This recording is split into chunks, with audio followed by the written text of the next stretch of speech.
People on the internet get upset about the silliest things these days.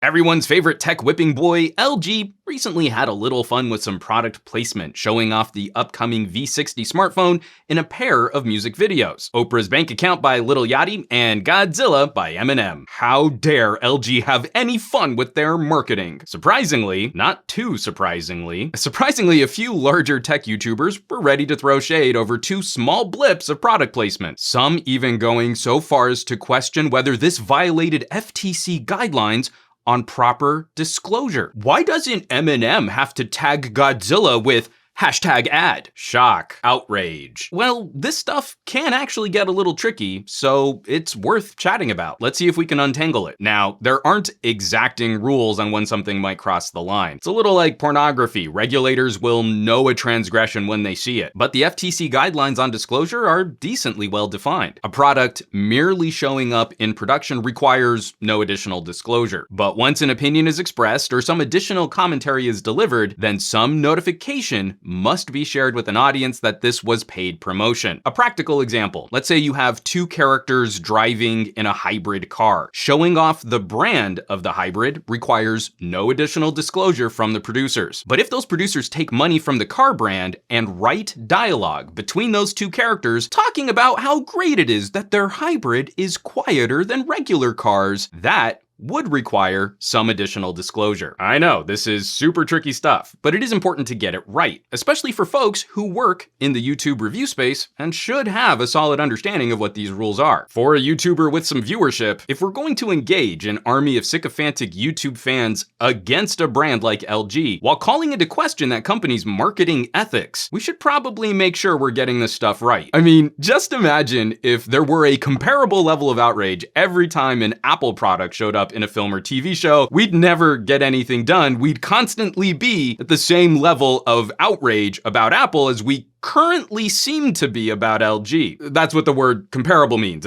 It would be the same, but it's currently not the same. By the way, I wrote a stinking great editorial about how Apple literally tells film and television producers what they can and can't do with Apple products on camera over on SomeGadgetGuy.com. It's a really good read. I think you should check it out. So come on, folks. Why are undies getting twisted up over this one? LG's trying to have a little fun. No rules have been broken that we can see. I really don't understand why the hate is so strong this time. The LG V60 hasn't even launched yet, and folks are out there salivating at it failing. That's a really bad look. That's not what a tech enthusiast should be. Those are just my thoughts. Feel free to roast me in the comments, and I'll catch you all on the next one. Take care.